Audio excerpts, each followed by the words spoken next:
The other thing is also like kind of how this arose is not the way that like sort of it arose in the opposite of like an institutional top-down kind of thing, right? Bitcoin arose because somebody hit enter on the internet, right? Like 5 years ago, somebody hit enter on the internet, they put something on a forum post. And now we're all here today. And you go to bitlegal.net, and all these governments are reacting to this person who basically hit enter on a forum post, right? And so that's completely different from the model of like this top-down 20th century model that's, I think, very common there.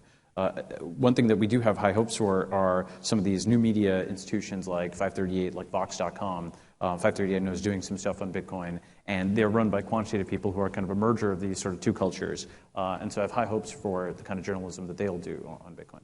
And of course, Forbes is doing outstanding work. Yes, that must be noted. Yes. Thank you, Mark. Right. Exactly.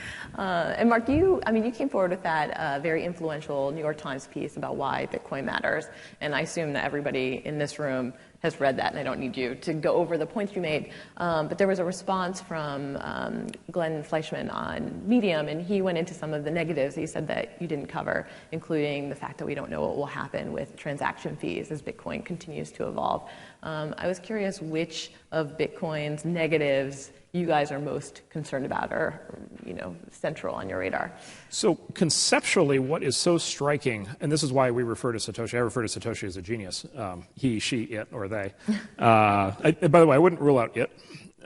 Interesting. Yeah, time traveler. Like, software, yeah, robots, sure. Skynet. Yeah. But I refer to Satoshi as a genius, and the reason I use that word, I don't use that word a lot, and I use that word very specifically, which is, and this is part of the adaptation process, at least I went through in learning about this, which was you kind of, you hear about Bitcoin and you're just like, that's just crazy, made up fake mathematical currency, like, whatever, like the crazy kids are going at it again. And then you get into it, and you start to wrap your head around the peer-to-peer thing, and you start to wrap your head around the proof-of-work thing, and like you start to get into it, and you're like, wow, like that's a genuinely new thing. Like it builds on research that people have been working on for a long time, but like it's been brought together in a genuinely new way. And so that's sort of phase 2. And then phase 3 is you kind of come up with these list of objections, right? And how's it going to scale, and how's it going to perform, and what about this 10-minute thing, and like isn't the blockchain going to get too big? And notwithstanding Newsweek's forensic expert, disk space actually still does matter in 2014. And so, like, how are you going to deal with all these practical realities? And then you dig into it, and what you realize is at least every single issue I've been able to come up with, Satoshi anticipated.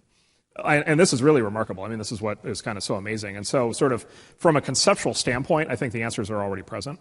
Now, we have a lot of implementation to do, right? And so the ideas are there. So, for example, transaction fees are a great example. So, the critique of Bitcoin is sort of what you said, which is like, okay, today you've got these miners who are like processing all these transactions because they have this self-interest, because they get these new Bitcoin coming out of the mining process. What happens when that's no longer profitable, or what happens over, in the long run when the curve flattens out and there's not a lot of new Bitcoin getting issued. What will be the incentive to process all the transactions? And then it'll be transaction fees, and then basically the counter sort of argument goes, and then you're right back to where you are today.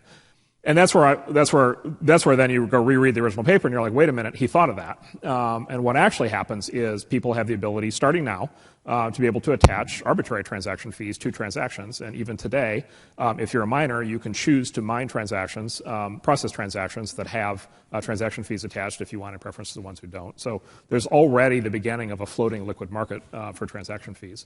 As you scale up over time, transaction fees will come to dominate, but unlike today where transaction fees are set by central institutions and by governments, in this market it will be a completely floating completely market-based transaction fee system. And so the transaction fees over the long run will basically be the marginal, basically the marginal cost of mining, plus, a little bit. And that little bit will determine how fast transactions get processed. And so the thing that I know, just like logically, is that there will be transaction fees, and they will be low, and the price will be driven down over time because the system is wired to do that. We all still have yet to build all this, right? So most miners today are not prioritizing this. There's a lot of work in the mining code that has to be done to be able to do this at scale. Most wallet services don't yet know what to do with transaction fees or don't deal with transaction fees. And so there's a lot of implementation work to be done. But conceptually, the thing is as bulletproof as anything I've ever seen. And so building on that, in the early internet, you can find endless quotes. I won't embarrass the people who gave them, who said, "Oh, the internet can't possibly scale. to handle as much as people are talking about. How are we possibly going to do, online, video chat when we can barely send a packet back and forth? We've got modems and so on and so forth. And they were right based on the snapshot of where they could see in like 3 years out, but not, 10 or 15 years out with wireless broadband and stuff like that. That's one. Then number two is, in terms of specific issues, you asked like where areas we see for improvement. So I previously mentioned like infrastructure, right? So, but what does that mean? So that means developer documentation, right? Like the Bitcoin protocol should be the most highly annotated and documented thing out there. I think kind of grammars and standardization, that might be too early to do now, but soon you're going to want actually like a standardization process, sort of like the organic web standardization process. People who talk about, the Bitcoin protocol, any new implementation of it would have to be bug for bug compatible with the old one. Well, we've kind of already seen that. It's called web browsers. We had, had to deal with that.